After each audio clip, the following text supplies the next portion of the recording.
बेटा हम पढ़ने स्टार्ट कर रहे हैं अकाउंटिंग के प्रिंसिपल्स। अकाउंटिंग किन सारे के सारे सिद्धांतों पे चलता है, किन कौन कौन से प्रिंसिपल्स हैं जो अकाउंटिंग को चलाते हैं। तो ऐसे टोटल हमारे पास जो हमारे कोर्स के अंदर हैं एक्चुअल में वो है 9 प्रिंसिपल्स, लेकिन हमें पढ़ने टोटल 11 हैं क्योंकि 2 हमारे कोर्स के बाहर हैं। बट कोई बात नहीं, उसे हम फिर भी पढ़ेंगे क्योंकि उसकी भी रेलिवेंस जितनी बाकियों की है उतनी की उनकी भी रेलिवेंस है। उनको अगर आप समझ जाओगे तो आपको अंडरस्टैंडिंग आपकी बेटर हो जाएगी। इसके लिए हम उसे भी डिस्कस करेंगे साथ साथ, ठीक है। अब जैसे हमारे पास टोटल मैंने बताया आपको 11 होते हैं, 11 में से हमें 9 पढ़ने हैं, 2 हमारे आउट ऑफ कोर्स है। ये हमने ओवरव्यू के अंदर भी डिस्कस किया था। अब जैसे पहला जो आता है बेटा, ये पहला बड़ा इंपॉर्टेंट, बहुत ज्यादा इंपॉर्टेंट प्रिंसिपल है, बहुत ज्यादा। इसके बिहाफ पे समझ लीजिए आप अकाउंटिंग की शुरुआत हुई है, पूरी अकाउंटिंग की शुरुआत हुई है। और अगर हम इस कंसेप्ट मतलब इस वाले प्रिंसिपल को नहीं मानते तो क्या होता कि बेटा बिजनेस और उसके ओनर को कभी हम लोग अलग ही नहीं कर पाते, कभी उसको सेपरेट एंटिटी मानते ही नहीं। तो इसने आकर के हमें क्या क्या क्या बताया कि बिजनेस अलग है, ओनर अलग है। ये बात पचाने में हमें थोड़ी दिक्कत लगेगी आप लोगों को बेटा, लेकिन हमें ये बात पचानी पड़ेगी, हमें ये बात को हजम करना पड़ेगा। ये बात हमें अपने अंदर माइंड में पूरी तरह से फीड करनी पड़ेगी। नहीं, ये होता है, ये प्रिंसिपल है, ये मानना पड़ेगा आपको बच्चे, ठीक है। इसको आपको मानना ही पड़ेगा। अकाउंटिंग एंटिटी या दूसरा नाम क्या है, business entity principal.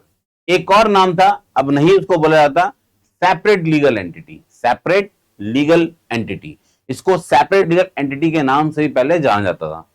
Accounting entity या बिजनेस एंटिटी या फिर सेपरेट लीगल एंटिटी, ये 3 नाम है बेटा इसी अकेले के। ये बताते हैं कि ओनर अलग है, ओनर कंपनी का अलग है और बिजनेस अलग है।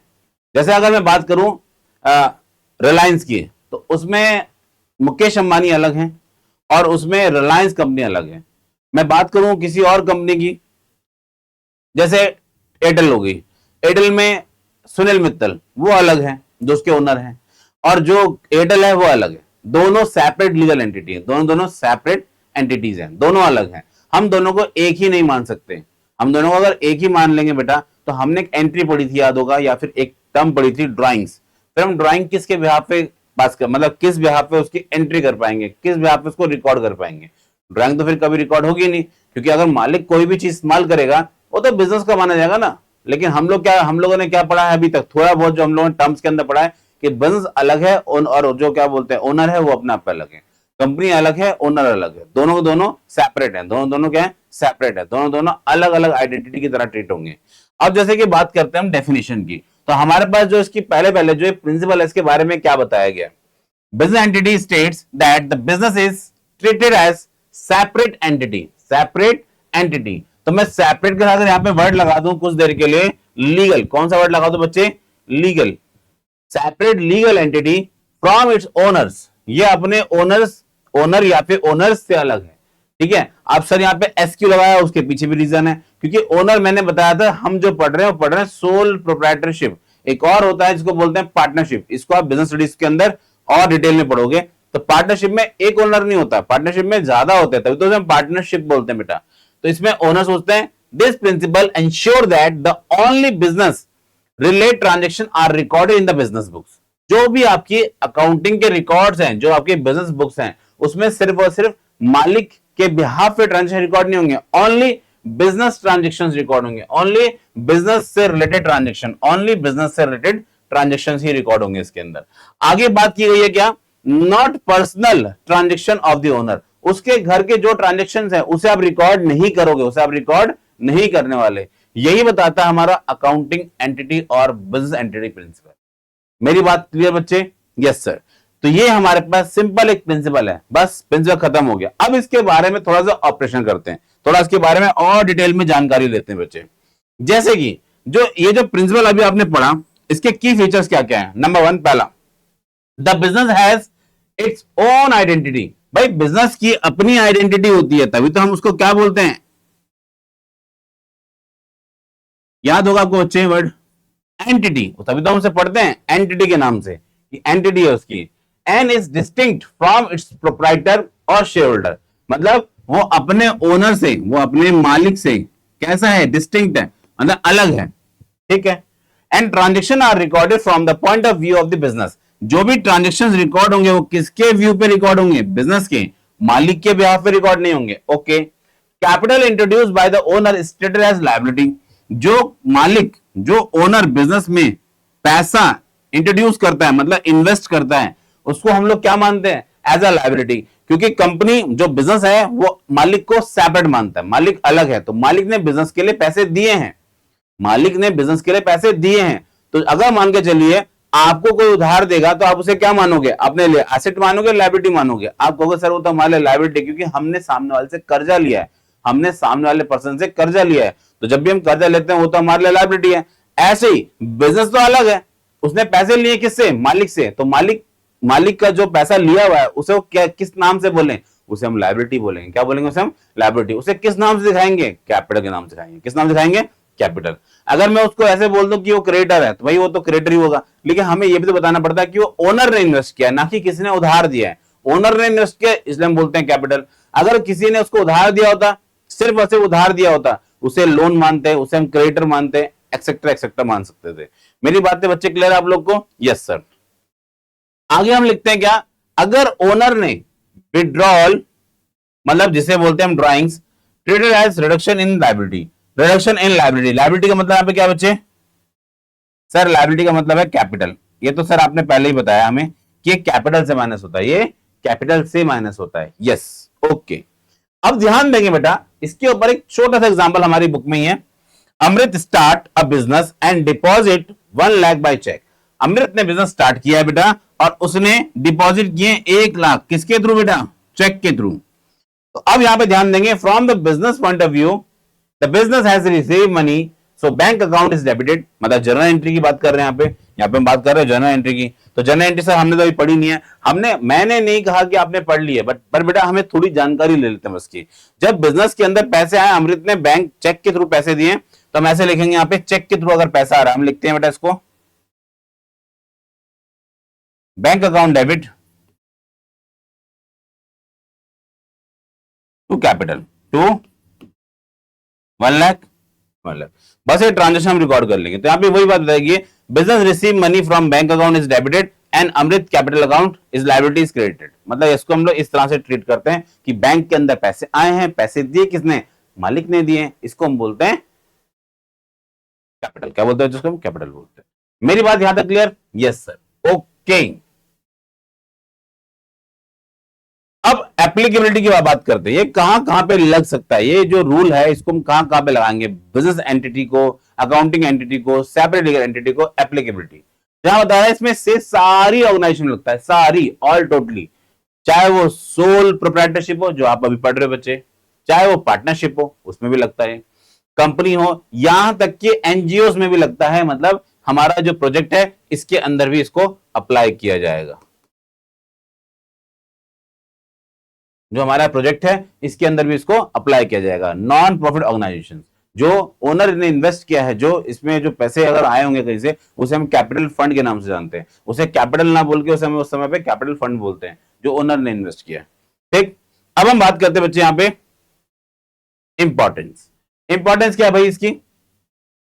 Help in accurate assessment of business performance. इससे क्या पता लग पाता है कि बिजनेस ने कितना कितना क्या क्या काम किया है। मतलब उसकी अच्छे से असेसमेंट हो सकती है, उसे अच्छे से चेकिंग हो सकती है, हम लोग पता कर सकते हैं। अगर मालिक के पॉइंट ऑफ व्यू से रिकॉर्ड करते तो नहीं हो पाता, लेकिन बिजनेस के पॉइंट ऑफ व्यू से रिकॉर्ड करेंगे तो हम कर पाएंगे उसको अच्छे से।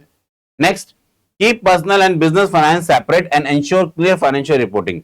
अब भाई अगर पर्सनल फाइनेंस होगा तो उसमें तो बहुत सारे ट्रांजेक्शन हो सकते हैं, पर बिजनेस ट्रांजेक्शन कैसे होंगे? सब बिजनेस के एस्पेक्ट में होंगे। लेकिन अगर मैं दोनों को मिक्स कर दूंगा तो क्या मैं बिजनेस का और पर्सनल का दोनों को सेपरेट कर पाऊंगा? शायद नहीं कर पाऊंगा। इसलिए बता रहा है कि जब हम लोग सेपरेट लीगल एंटिटी या बिजनेस एंटिटी के बिहाफ पे चलते हैं तो क्लियर फाइनेंशियल रिपोर्टिंग होती है एंड लीगल कंप्लायंस, इसको मानना पड़ता है बेटा। And taxation rely on it's separation. Taxation भी इसी बात को मानता है कि भाई दोनों अलग होने चाहिए। मालिक को हम अलग मानते हैं, कंपनी को हम अलग मानेंगे। कंपनी का हम लोग असेसमेंट कर रहे हैं, कंपनी ने हमें टैक्स दिया।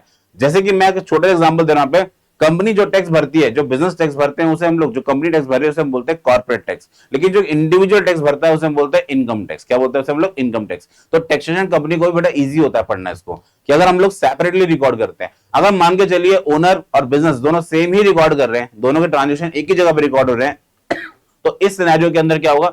बिजनेस में हम लोग दोनों को आइडेंटिटी को सेम मानकर, मतलब सेम मानकर अलग ही कैलकुलेशन करेंगे फिर। तो इसमें बोला जाता है कि बिजनेस अलग होगा, ओनर अलग होगा। अब कंक्लूजन लास्ट में पढ़ते हैं, इसका कंक्लूजन क्या है बेटा। Accounting entity is the foundation, modern accounting, जो हमारी मॉडर्न अकाउंटिंग आज हम पढ़ रहे हैं बेटा, उस अकाउंटिंग का फाउंडेशन है। It ensure that business financial position is presented independently on the owner's personal affairs and enhance clarity and accountability and professionalism in financial reporting। Sir ये तो वर्ड बहुत सारे हमें देखे देखे से लग रहे हैं, जैसे क्लैरिटी हो गई, अंडरस्टैंडेबिलिटी, अकाउंटेबिलिटी हो गई, ठीक है, समझ मतलब एक जवाबदारी होती है इसके अंदर, एक होता है प्रोफेशनलिज्म। ये सब कुछ तो सर हमने पहले भी थोड़ा बहुत पढ़ा है, ये तो हम ऐसे बोल सकते हैं कि ये तो मैच कर रहा है रेलिवेंस से, ठीक है, रिलायबिलिटी से, अंडरस्टैंडेबिलिटी से। हाँ, ये सब qualitative characteristics of accounting, accounting की ही क्वालिटेटिव कैरेक्टरिस्टिक्स हैं। उसमें क्लैरिटी होती है, उसमें अकाउंटेबिलिटी, उसमें प्रोफेशनलिज्म होता है, इज फाइनेंशियल रिपोर्टिंग। तो ये बात वो शो करता है जो ये हमारा अकाउंटिंग एंटिटी प्रिंसिपल है, अकाउंटिंग एंटिटी प्रिंसिपल है। और ध्यान रखना, ये आज जो हम लोग मॉडर्न अकाउंटिंग पढ़ रहे हैं उसका फाउंडेशन भी है। और इससे क्या होता है, बेटर फाइनेंशियल रिपोर्टिंग हो पाती है, जो कि अंडरस्टैंडेबल हो पाती है। मेरी बात यहां तक क्लियर आप सबको? Yes sir. नेक्स्ट हम बात कर रहे हैं बच्चे अब money measurement principle. Money measurement principle, भाई जो भी चीज आप रिकॉर्ड करोगे अकाउंटिंग वाइज, वो किस में होनी चाहिए? वो कह रहा है हर चीज किस में रिकॉर्ड होगी? मनी में रिकॉर्ड होगी, मनी में रिकॉर्ड होगी, हर चीज मनी में रिकॉर्ड होनी चाहिए। ठीक, जैसे कि मैं बात करता हूं पॉइंट नंबर 2 से, मैं छोटा सा एग्जांपल ले रहा हूं, हाइपोथेटिकल एग्जांपल है बच्चे। सपोज एक आदमी, मतलब एक पर्सन के बारे में बात कर रहे हैं, वो है ए, सेकंड पर्सन है बी, थर्ड पर्सन है सी। कितने पर्सन है बेटा हमारे पास? 3 पर्सन है, ए बी और सी। मैं इन तीनों से पूछ रहा हूं आपके पास कार है? ये सब कह रहे हैं यस हमारे पास कार है। इसके पास भी अपनी खुद की कार है, इसके पास भी अपनी खुद की कार है, इसके पास भी अपनी खुद की कार है। तीनों के पास कार है बेटा, तीनों के पास कार है, ए के पास, बी के पास, सी के पास। अगर मैं इन टर्म्स ऑफ मनी रिकॉर्ड नहीं करता तो मेरे मतलब मैं जिस नजरिए से देख रहा हूं, मेरे लिए तो ए बी और सी सेम फाइनेंशियल पोजीशन में, सेम फाइनेंशियल पोजीशन में।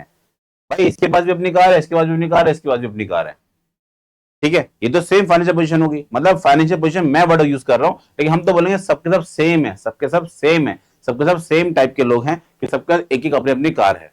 लेकिन जैसे मैं बात करता हूं कितने रुपए की कार है, कितने रुपए की कार है, तो अब पता लगा हमें कितने रुपए की कार है बच्चे। ए ने बताया मेरे पास जो कार है वो है लगभग 3 करोड़ रुपए, 3 करोड़ रुपए। सोचिए कितने रुपए की कार है बच्चे? 3 करोड़ रुपए की कार है। ओके, हम बी के पास गए, आपके पास कितने रुपए की कार है? 2 करोड़ रुपए। हम सी के पास गए, आपके पास कितने रुपए की कार है? 30 लाख रुपए। कितने? 30 लाख रुपीज, सिर्फ 30 लाख रुपीज। तो क्या ये सब आपस में इक्वल है? आप कहोगे बिल्कुल नहीं। ए बी के इक्वल तो है ही नहीं फाइनेंशियली, और बी सी के इक्वल तो है ही नहीं फाइनेंशियली। समझ में आ नहीं आया? तो अकाउंटिंग में हम हमेशा कैसे रिकॉर्ड करते हैं ट्रांजेक्शंस को? मॉनेटरी टर्म में रिकॉर्ड करते हैं। किसमें रिकॉर्ड करते हैं बच्चे? मॉनेटरी टर्म में रिकॉर्ड करते हैं। तो वही बात आपकी अकाउंटिंग यहां पे हमें बताती है कि बिजनेस के अंदर जो भी चीज रिकॉर्ड होंगी कैसे होंगे बेटा? वो मॉनेटरी टर्म में होंगी। किसमें होगी? मॉनेटरी, मतलब उसको मनी में मेजर किया जाएगा, मनी के अंदर उसको मेजर किया जाएगा। ठीक है, यस सर। अब डेफिनेशन क्या कहती है, पहले डेफिनेशन के बारे में जानते हैं, फिर इसके की फीचर्स पढ़ेंगे, की हाइलाइट्स पढ़ेंगे, फिर इसके एग्जांपल्स देखेंगे हम लोग। ठीक है, कुछ बातें पढ़ते हैं इसके बारे में। Money measure principle only those transaction and events. ध्यान रखना बेटा, ये वर्ड तो बेटा डेफिनेशन चलता आ रहा है, अकाउंटिंग इज अ आर्ट, वहीं से चलता आ रहा है। Recording, classifying, summarising in significant manner in terms of money that are at least of financial character. फिर हमने पढ़ा था क्या? ट्रांजेक्शन होनी चाहिए, नहीं तो उसके अंदर इवेंट होनी चाहिए। तो डेफिनेशन में भी ये वर्ड था, ट्रांजेक्शन नहीं तो इवेंट, दोनों में से कोई एक वर्ड होना चाहिए। And that can be measure in monetary term. और एट्रीब्यूट्स के अंदर ही पढ़ा था, सबसे पहला काम होता है हमें ट्रांजेक्शंस को आइडेंटिफाई करना, ट्रांजेक्शन इवेंट को आइडेंटिफाई करना। देन दूसरे नंबर में हमने पढ़ा था कि उसको मॉनेटरी टर्म में मेजर करना। तो ये तो होना ही चाहिए अकाउंटिंग में। हम अकाउंटिंग में जो भी चीज रिकॉर्ड करते हैं मनी टर्म में रिकॉर्ड करते हैं, ना कि आपके पास कौन सी कार है। जैसे मैंने अभी एग्जांपल लिया, ए के पास कार है, बी के पास भी कार है, सी के पास भी। हमें कार से मतलब नहीं है उसकी मॉनेटरी वैल्यू कितनी है। अब कोई कह रहा है मेरे पास घर है, कोई कह रहा है मेरे पास घर है, कोई कह रहा है मेरे पास घर है, ठीक है, सबके पास घर है अपना, ओके। सब वैल्यू बताओ। हम वैल्यू रिकॉर्ड करेंगे, ना कि घर रिकॉर्ड करेंगे। घर, हाँ, ए के पास भी घर है, बी के पास भी घर है, सी के पास। घर रिकॉर्ड नहीं करना, उनकी मॉनेटरी वैल्यू रिकॉर्ड करनी। कार रिकॉर्ड नहीं करनी, उनकी मॉनेटरी वैल्यू रिकॉर्ड करनी है। बिजनेस ने ये बोल दिया कि मेरे पास तो इतने बैग सीमेंट के रखे हुए हैं, इतना मेरे पास ये वाला क्या बोलते हैं जमीन है, दो मेरे पास जमीन है, 4 मेरे पास बिल्डिंग है, 3 मेरे पास कार है, तो क्या इसे रिकॉर्ड करेंगे हम इसे रिकॉर्ड नहीं करते। हम क्या रिकॉर्ड करते हैं बच्चे, हम रिकॉर्ड करते हैं उनकी मॉनेटरी वैल्यू को। कार कितने रुपए की है, 100 रुपए की है। क्यों, वो दोनों कार अभी बेड के नीचे हैं, है ना, जैसे कि होता है घर के अंदर हम लोग कार वगैरह चलाते हैं, बेड के नीचे चलेगी। तो ऐसे तो ना रिकॉर्ड होगा बेटा, हम रिकॉर्ड करते हैं उसे मॉनेटरी टर्म में। किसमें रिकॉर्ड करते हैं, मॉनेटरी टर्म में। आप बताओ वैल्यू कितनी उसकी, आज की डेट में उसकी वैल्यू है कितने रुपए की, वो हम रिकॉर्ड करेंगे। नेक्स्ट हम बात करते हैं that is express in terms of money are recorded in the books of accounts. This principle ensure common unit of measures. ये बात बड़ी इंपॉर्टेंट बच्चे है यहाँ पे। इसको जो भी हम रिकॉर्ड करेंगे वो मॉनेटरी टर्म में होना चाहिए। किसमें होना चाहिए बच्चे, हो मॉनेटरी टर्म में। और जाहिर सी बात है, जब मनी मेजरमेंट के बारे में पढ़ रहे हैं तो उसका एक कॉमन मेजर होगा, दैट इज मनी, जो यहाँ पे इंडिकेट की गई है। ये अपना पे क्या है, ये मनी को तो दिखा रहा है, ये मनी में होता है। And is used to record all financial transaction, सारे फाइनेंशियल ट्रांजेक्शन रिकॉर्ड होंगे। अब इसके की हाइलाइट्स क्या है बच्चे, money is the common denominator for recording all transaction in accounting. Money क्या है अपना पे, कॉमन डिनोमिनेटर है, record all economic transactions, all transactions and is something can not be quantified in money, it is not recorded. भाई जिस चीज को मैं क्वांटिफाई, जिसको मैं नंबर्स में व्यक्त नहीं कर सकता, नंबर में नहीं लेके आ पाता, उसको रिकॉर्ड भी नहीं कर सकते। जैसे मैं बोलूं कि हमारी कंपनी का मैनेजमेंट बहुत अच्छा है, ये रिकॉर्ड नहीं होगा। हमारी कंपनी के मैनेजमेंट बहुत अच्छा है, उसको हम लोग इसलिए आज से सैलरी बढ़ा रहे 10%, अब वो रिकॉर्ड होगा, अब वो ट्रांजेक्शन में जाएगा, क्योंकि अब उसके अंदर वो क्वांटिफाई हो गया। क्या हो गया, वो नंबर्स में आ गया। वो किस में आ गया बच्चे, नंबर्स में आ गया, इन मॉनेटरी टर्म आ गया, तो अब उसे रिकॉर्ड कर सकते हैं। तो बिजनेस बेटा क्वालिटेटिव को तो रिकॉर्ड करता है नहीं, वो क्वांटिटी को रिकॉर्ड करता है। किसको रिकॉर्ड करता है, क्वांटिटी, नंबर्स को रिकॉर्ड करता है। यहां तक मेरी बात क्लियर। तो मनी मेजरमेंट बिजनेस हमें ये बता रहा है बेटा। अब जैसे एग्जांपल है, यहाँ पे एग्जांपल दिया गया है, रिकॉर्ड कौन कौन से ट्रांजेक्शन आप रिकॉर्ड करते हो। परचेज ऑफ मशीनरी रिकॉर्ड होगा, क्योंकि इसका मॉनेटरी वैल्यू है बेटा। Purchase sale of goods worth of ₹15,000, sir ये भी रिकॉर्ड हो सकता है। सैलरी, सर बिल्कुल ये भी रिकॉर्ड होगा। लेकिन क्या रिकॉर्ड नहीं होगा, जैसे कि एग्जांपल के लिए efficiency and skills of employ, ये रिकॉर्ड नहीं होती है, ये रिकॉर्ड नहीं है। हम बोलेंगे ये जो एम्प्लॉय है हमारी कंपनी का होनहार एम्प्लॉय है, ये रिकॉर्ड होना होगा। वो सबके लिए इक्वल है, मतलब वो सबके लिए इक्वल माना जाएगा। रीजन, बाकियों को सैलरी मिलती है उतनी, उसको भी सैलरी उतनी मिलती है, बस बोल देने से काम नहीं होगा, वो रिकॉर्ड नहीं होगा। हाँ, हम बोले कि ये बहुत काबिल है, अब से इसकी सैलरी बढ़ गई है थोड़ी सी एक्स्ट्रा, मतलब मान लेते हैं कि अगर उसकी 10,000 सैलरी है तो 20,000 होगी, अब ये रिकॉर्ड होगा। अदरवाइज ये रिकॉर्ड नहीं होगा। अगर सिर्फ मैं स्किल्स के बारे में बात करूं, मैं रेपुटेशन और गुडविल के बारे में बात कर रहा हूं ऑफ अ मैनेजर, रेपुटेशन और गुडविल ऑफ अ मैनेजर की गुडविल अपनी खुद की, वो अकाउंटिंग में रिकॉर्ड नहीं होगी। वर्क कल्चर और एम्प्लॉय सेटिस्फेक्शन, हमारी जो कंपनी है उसके अंदर वर्क कल्चर बहुत अच्छा है, और जो वर्किंग एनवायरनमेंट है, जो वर्किंग कंडीशन वो कैसी है, वो अपने आप में बहुत ज्यादा अच्छी है। तो क्या रिकॉर्ड होगा, नहीं रिकॉर्ड होगा। रिकॉर्ड सिर्फ क्या होगा, जो मॉनेटरी टर्म में होगा, जो किसमें होगा बेटा, पैसे में होगा बेटा। ठीक है, yes sir.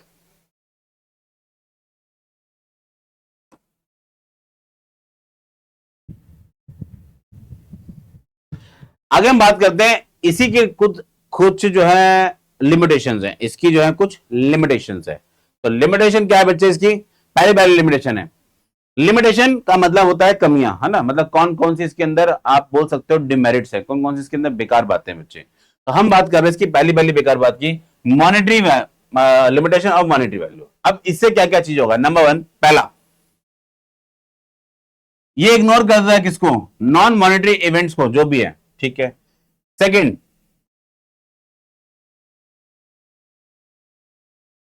Assume value of money is constant, value of money क्या है, कांस्टेंट होगी। भाई कोई भी चीज, जो भी एसेट हम लेके आते हैं, क्या वो वैल्यू सेम रहती है, नहीं, उसकी वैल्यू या तो बढ़ सकती है, वैल्यू घट सकती है, पर सेम तो नहीं होगी। पर मनी मेजरमेंट बोलता है नहीं, मनी में तो उसे उतने का लिखना है। जरा पढ़ते हैं इसके ऊपर भी हम लोग। Monetary, non monetary event are ignore, इसके अंदर चीजों को इग्नोर कर दिया जाता है जिसमें मॉनेटरी वैल्यू नहीं है। जैसे कि कोई इंप्लॉय की स्किल है, रिकॉर्ड नहीं होगा। कोई ब्रांड रेपुटेशन है, नहीं रिकॉर्ड होगा। मैनेजमेंट क्वालिटी है, नहीं रिकॉर्ड होगा, माना इसको भी रिकॉर्ड हम लोग नहीं करते, क्योंकि जब तक ये फाइनेंशियली आप उसे मेजरमेंट नहीं कर पा रहे हो, जब तक उसे आप मेजर नहीं कर पा रहे हो, मनी की टर्म में उसे काउंट नहीं कर पा रहे हो, उसे हम रिकॉर्ड नहीं करेंगे। आगे बेटा क्या दे रखा है, assume value of monetary is constant, the principal assume that the value of money stay the same over time। हम मान के चलेंगे मनी एज इट इज रहेगी, जैसे थे वैसी है। जैसे कि गोल्ड की वैल्यू है बच्चे, आज अपने गोल्ड अगर 80,000 का परचेज किया, कल उसकी वैल्यू अगर 90,000 होगी तो हम 80 ही लिखेंगे, मनी मेजरमेंट, क्योंकि हम तो ट्रांजेक्शन जो भी रिकॉर्ड करेंगे वो मनी की टर्म में करेंगे, और जो मनी रिकॉर्ड होगी वो किसी वेरीफाइबल ऑब्जेक्टिव, मतलब जिसमें हम लोग वेरीफाई कर पा रहे हैं, मतलब उसका वाउचर, उसका बिल, जो बिल मेरे पास आया होगा उसके बेस पे रिकॉर्ड करेंगे। नेक्स्ट हम बात करते हैं क्या इसके ऊपर, इसी के साथ साथ due to inflation purchasing power of money change. भाई इन्फ्लेशन में क्या होता है, महंगाई में क्या होता है, जो परचेजिंग जो यहां बताएगी purchasing power of money change, ये अपने आप पे चेंज हो जाती है। जाहिर सी बात है, अगर इन्फ्लेशन हुई है चीजें महंगी हो जाएंगी, आप कम खरीदो ज्यादा खरीदोगे, आप कम परचेज करने वाले हो, लेकिन जो हमारे पास स्टॉक रखा है क्या मैं उसकी वैल्यू बढ़ा सकता हूं, नहीं बढ़ा सकता। अगर सपोज करो मेरा काम बेटा ये माउस वगैरह को सोल्ड करने का है, ये माउस में लेके आया 100 रुपए का, अब मान के चलो मार्केट में इसकी वैल्यू 500 होगी, तो क्या मैं इसकी वैल्यू चेंज कर दूंगा अपनी बुक्स में, नहीं चेंज कर सकता। ये 100 का है तो ये 100 का ही रहेगा, ये 100 का है तो ये 100 रुपए का ही लिखूंगा मैं, लेकिन जो मेरे को अब नया परचेज करना है उसकी वैल्यू 500 होगी बेटा। तो वही बात यहाँ पे आती है मनी मेजरमेंट प्रिंसिपल की, डिमेरिट्स है, ये क्या इसकी डिमेरिट्स है। आगे बेटा क्या लिखा हुआ है, जैसे कि परचेज एन एसेट परचेज 2010 में कितने रुपए का है, 1 lakh, is still record 1 lakh rupees in 2025। 10 में लिया था, 2025 आ गया, वो 1 लाख का 1 लाख ही रहेगा, even it is current market value replace 2 lakh, जबकि उसकी मार्केट वैल्यू कितनी हो गई चेंज, 2 लाख हो गई। लेकिन मनी मेजरमेंट प्रिंसिपल बोलता है जितने का है उतने का रिकॉर्ड कर लो, बस काम खत्म। मनी का मतलब बस ये है कि वो मनी की टर्म में होना चाहिए, और उसके लिए उसको वाउचर चाहिए, वाउचर में 2 लाख 1 लाख लिखा तो 1 लाख ही रिकॉर्ड करेगा। कंक्लूजन, अब हम बात कर रहे हैं बच्चे कंक्लूजन के बारे में, ये जो हमारे पास है पूरा कंक्लूजन है। इसका कंक्लूजन क्या बताता है, the money measurement principle provide the standardised method.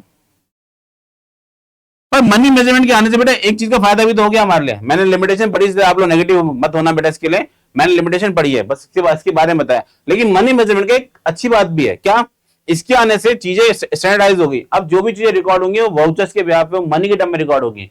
ऐसे रिकॉर्ड नहीं होगा कि ए के पास भी कार है, बी के पास भी कार है, सी के पास भी कार है, तीनों के तीनों सेम है, नहीं, ए के पास कितने रुपए की कार है, बी के पास कितने रुपए की कार है, सी के पास कितने रुपए की कार है, वो रिकॉर्ड होगा अकाउंटिंग में।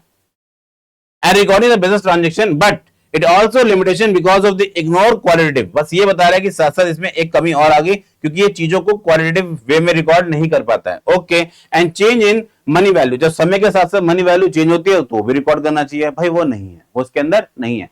सिर्फ इसके अंदर क्या है, money measurement principle. Yes yes sir. बेटा अब नेक्स्ट पढ़ने वाले हम लोग accounting period principle. Accounting period principle, अब अकाउंटिंग में भी जैसे कि आप लोग बेटा अपने स्कूल जाते हो, आप लोग अपने स्कूल जाते हो, तो ऐसा तो नहीं है कि पेरेंट्स ने आपको फर्स्ट क्लास में एडमिशन कराया स्कूल में और ठीक 12 साल बाद आपसे पूछ रहे हैं कि बेटा पास हो गया। नहीं, स्कूल वाले वैसे नहीं है कि आपको आज उन्होंने स्कूल में एडमिशन दिया सन 2000, सपोज करिए आपको 2012 में आपको एडमिशन दिया था, 2012 में आप लोग को एडमिशन दिया था उन्होंने, और 2025 में आपसे पूछेंगे कि बेटा 12वीं पास हो गया।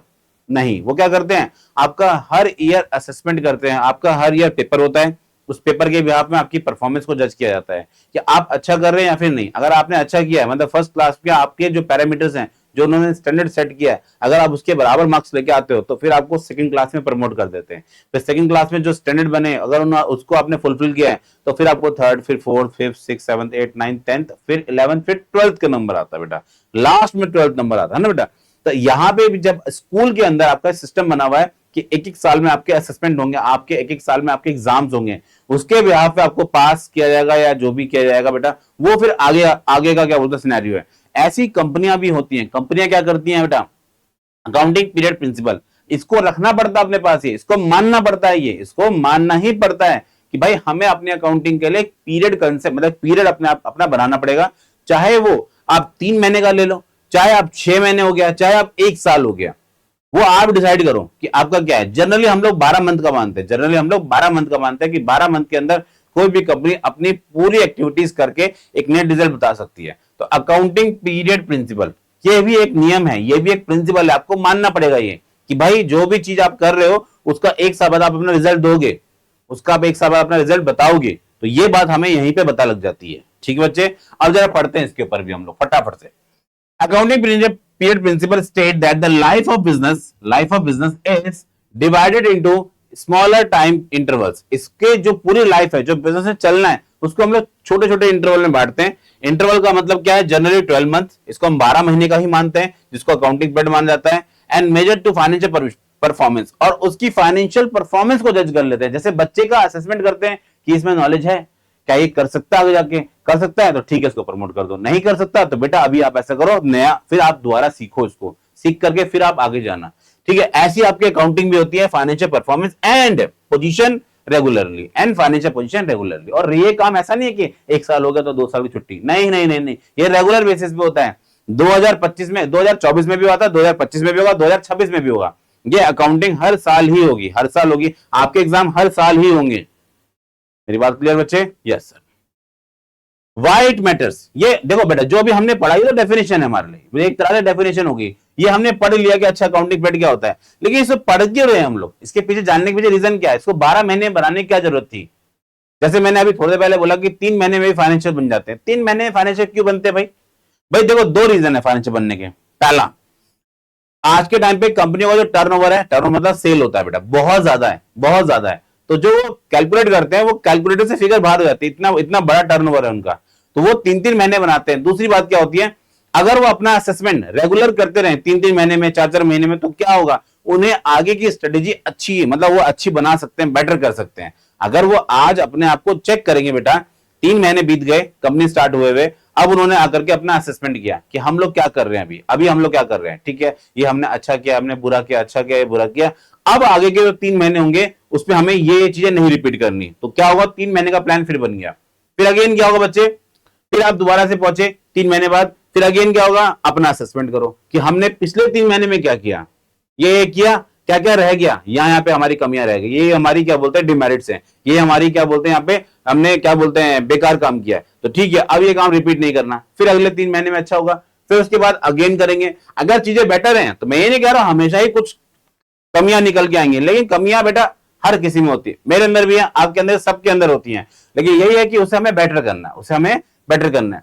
तो ये क्या है बेटा हमारे पास, जैसे हम लोग एक पर्सनल लाइफ में अपने लिए खुद के लिए मान लेते हैं कि नहीं ये जो बेकार हो रहा है इसको हम अच्छा करते हैं, इसको हम अच्छा करते हैं, तो कैसे अच्छा करेंगे? अकाउंटिंग उसे इस तरह से अच्छा करती है कि 3-3 महीने में अपने फाइनेंशियल बनाती है, उसके बिहाफ पे अपनी परफॉर्मेंस को जज करती है कि ये चीज हमने अच्छी की है और ये चीज हमने खराब की है, ये चीज हमने खराब कर दी है। ठीक है, 3 महीने हो गया, फिर नेक्स्ट 3 महीने बीतेंगे, फिर से उसके फाइनेंशियल बनेंगे, और ऐसे करते करते 3-3 महीने में हो जाएगा आपका 12 महीने, 4 उसके अंदर, 4 सेगमेंट्स के अंदर, और 4 सेगमेंट को बाद में क्लब करके एक नई बैलेंस शीट बनती है, एक नया फाइनेंशियल स्टेटमेंट बनता है, जिसे हम बोलते हैं कंसोलिडेटेड बैलेंस शीट, जिसको हम कंसोलिडेट कर देते हैं, पूरी बैलेंस शीट को एक में बताते हैं कि अच्छा ये हुआ पूरे 3-3-3-3, मतलब 3 4 जो क्वार्टर हुए, जो 4 क्वार्टर बीते हमारे, उन क्वार्टर्स के अंदर हम लोगों ने ये सब कुछ किया है। तो अकाउंटिंग पीरियड प्रिंसिपल, तो इसके अंदर एक प्रिंसिपल है कि आप अपना एक क्या बोलते हैं समय का ड्यूरेशन मानो, इसको हिंदी में बोलते हैं समय अंतराल मानो। आप एक समय का अपना एक खुद का क्या ड्यूरेशन तय कर लो कि इतने में आप अपने फाइनेंशियल बना के दोगे, और जनरली इसको 12 मंथ का ही माना जाता है, जनरली इज अ 12 मंथ, है ना, is known as accounting period, इसको हम 12 मंथ का ही मानते हैं। लेकिन मैंने अभी थोड़ी देर पहले बताया आपको क्वार्टर बेसिस पे हम लोग अपने फाइनेंशियल बताते हैं। जैसे अगर आप इस समय पे ये वीडियो अगर आप देख रहे होगे तो करंट में भी बहुत सारी कंपनियां अपने क्वार्टरली रिजल्ट दे रही हैं, डाबर हो गई, हिंदुस्तान यूनिलीवर हो गई, रिलायंस हो गई, आप जितने भी कंपनी उठाओगे उन सबके रिजल्ट अभी आ रहे हैं। अभी न्यूज पेपर उठाइए, न्यूज चैनल खोलिए, आपको पक्का दिखेगा उसमें भी कि फाइनेंशियली उन लोगों का क्वार्टर बेस पे रिजल्ट आ रहा है, और क्वार्टर के बेस पे फिर वो क्या करते हैं, आगे की प्लानिंग करते हैं। जैसे मैं कल ही सुन रहा था, डाबर कंपनी का बोलना है कि अगर मान के चलिए बरसात जैसे अभी हो रही है, ये इसी तरीके से होती गई, तो शायद आने वाले 3 महीने जो अगला जो क्या बोलते हैं क्वार्टर होगा, उसमें हमारा जो फाइनेंशियल है वो बेटर हो जाएगा, जो हमारा फाइनेंशियल है वो बेटर हो जाएगा, क्योंकि डाबर के ऑलमोस्ट जितने भी क्या बोलते हैं प्रोडक्ट्स हैं वो एग्रीकल्चर से ही रिलेटेड करते हैं, वो सबके सब एग्रीकल्चर से ही रिलेट करते हैं, तो वो उनके लिए बेटर हो जाएगा। फिर उनका बोलना है कि हमें रॉ मटेरियल सस्ता मिलेगा, रॉ मटेरियल अगर हमें सस्ता मिलेगा तो फिनिश गुड्स, रॉ मटेरियल सस्ता तो कॉस्ट कम तो प्रॉफिट बढ़ जाएगा, तो जो प्रॉफिट है बेटा वो उनके लिए एनहांस कर जाएगा। ये बात उन्होंने बताई है। तो जो भी है मतलब ये अकाउंटिंग पीरियड क्या करता है, एक कंपनी की परफॉर्मेंस को जज करने में हमारी हेल्प करता है।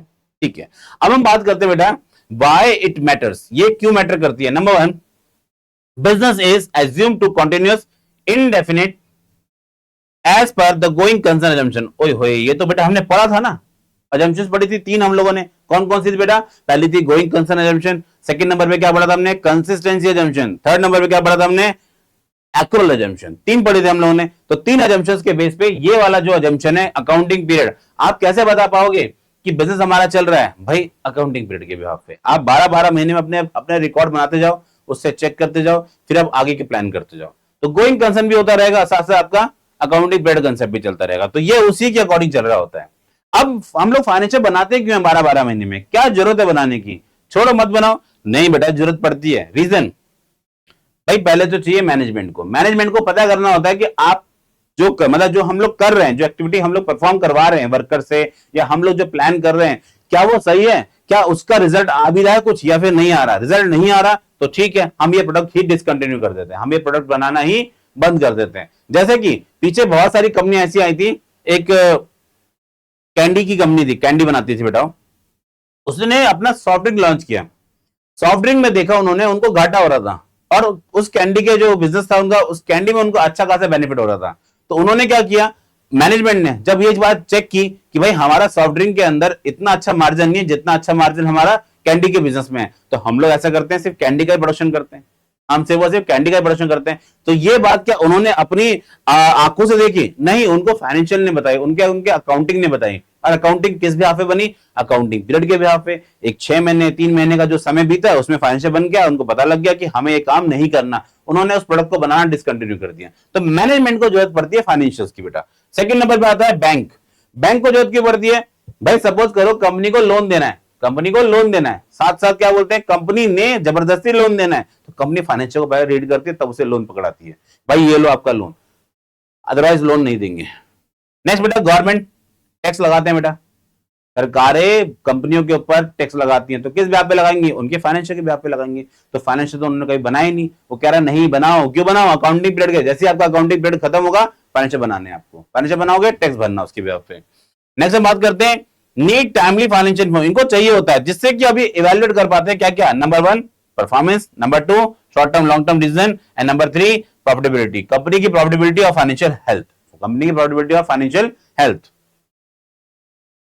आगे हम बात करते हैं क्या, आगे हम बात कर रहे हैं बेटा एग्जांपल्स इसके ऊपर। If a company follow accounting period 1 April to 31 March, 1 April से लेकर 31 मार्च के बीच में मानते हैं, द फाइनेंशियल परफॉर्मेंस इज 24-25 के लिए मानेंगे, and it is measure to reported the 12 month period. अब की हाइलाइट्स क्या है बेटा? जो अभी हम लोगों ने पीछे प्रिंसिपल पढ़ा, डेफिनेशन पढ़ी हम लोगों ने, क्यों जरूरत हमने यही पढ़ लिया, एग्जांपल भी पढ़ लिया। अब इसके की हाइलाइट्स क्या है? नंबर 1, पहला अकाउंटिंग पीरियड यूजुअली कितना मानते हैं हम लोग? 1 ईयर, जिसको 12 मंथ हमने पहले बताया आपको ही। ये दो टाइप के हो सकते हैं बेटा, एक हो सकता है फाइनेंशियल ईयर, एक होता है कैलेंडर ईयर। फाइनेंशियल ईयर हम लोग कैसे बोलते हैं? जो ऊपर लिखा हुआ है ये आपके लिए फाइनेंशियल ईयर है, ये आपके लिए क्या बच्चे? फाइनेंशियल ईयर है। मैं बात करता हूं कैलेंडर ईयर की। कैलेंडर ईयर क्या होता है? ये आपका 1 जनवरी से स्टार्ट होगा और आपका 31 दिसंबर को खत्म होगा, ये आपका होता है कैलेंडर ईयर। वही हम बात करते हैं at the end of every accounting period, her accounting period के एंड में बिजनेस प्रिपेयर क्या क्या बनाता है बेटा बिजनेस अपने पास, मतलब कौन से स्टेटमेंट बना रहा होता है? तो वो कह रहा है इनकम स्टेटमेंट, जिसको हम लोग पीएल के नाम से जानते हैं या statement of profit and loss के नाम से जानते हैं, और एक बनाता है वो बैलेंस शीट, एक बनाता है बच्चे को बैलेंस शीट, बैलेंस शीट भी बनाते हैं साथ। अब ये दो बनाने के बाद क्या होता है? प्रॉफिट एंड लॉस पता लग जाता है और साथ में बिजनेस की फाइनेंशियल पोजीशन, बैलेंस शीट से पता लगती है बिजनेस की फाइनेंशियल पोजीशन, ठीक है, कि कंपनी कहां स्टैंड करती है इस समय पे।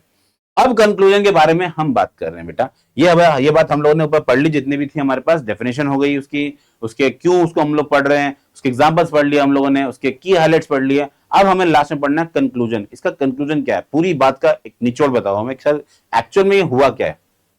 देखिए कंक्लूजन क्या है।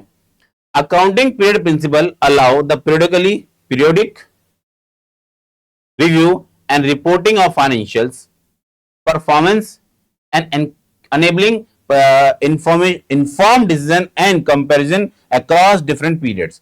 अब जो हम लोग अकाउंटिंग कर लेते हैं तो भाई जाहिर सी बात है, हमने 2024 में अकाउंटिंग की होगी, 2023 से कंपेयर कर सकते हैं, 23 में बनाई होगी अकाउंटिंग, तो 2023 की अकाउंटिंग 2022 से कर सकते हैं, 22 की अकाउंटिंग 21 से कर सकते हैं। तो कंपैरिजन इजी हो जाता है, कंपैरिजन इजी हो जाता है, साथ में इवैल्यूएशन हो जाता है कि अच्छा वहां पे क्या हुआ था, यहाँ पे क्या हुआ था, साथ साथ आगे की डिसीजन मेकिंग हो जाती है हमारी। तो ये बनाने के पीछे पर्पस ये है, यही हमारा प्रिंसिपल है कि अकाउंटिंग पीरियड प्रिंसिपल। आप जो कर रहे हो उसको चेक करते रहो, उसको अपना एक पैरामीटर बनाओ और उस पैरामीटर में आपको उसकी फाइनेंशियल को बनाने ही हैं, ठीक। एंड आगे क्या लिखा हुआ है यहाँ पे, it play the crucial role और in timely tax payment, investor analysis, जो इन्वेस्टमेंट एनालिसिस है, मतलब देखो एक तो होता है कि सामने वाला आपकी कंपनी में इन्वेस्ट करना चाहता है, तो किस बिहाफ पे करेगा वो, आपकी फाइनेंशियल देखेगा।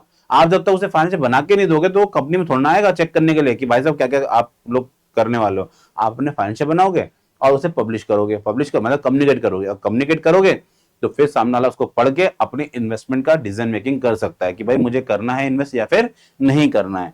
ठीक, और तो और इन्वेस्टमेंट एनालिसिस का मतलब यहाँ पे ये भी हम बोल सकते हैं कि कंपनी ने खुद इन्वेस्टमेंट कर रखी है कहीं पे, तो कंपनी अपनी असेसमेंट भी तो चेक करेगी। भाई आपने कहीं पे पैसे इन्वेस्ट किए, जैसे आपने बैंक में एफडी की है, तो आप क्या करते हो, एक साल बाद फिर बैंक जाते हो, भाई साहब दिखाओ हमारा कितना कितना बैलेंस हो गया है, तो आप उसको चेक करते हो, बोलते ठीक है इसको री एफडी मतलब दोबारा से इसको एफडी को रिन्यू कर दो, एफडी को दोबारा से आप रिन्यू कर दो, दोबारा से आप मेरी एफडी कर दो।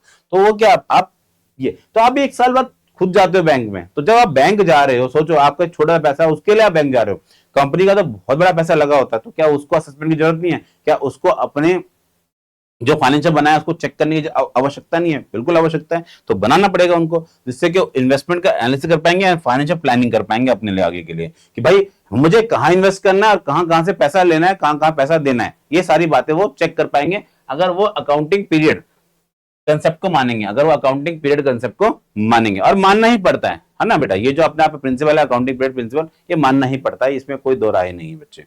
मेरी बात यहां तक क्लियर? Yes sir.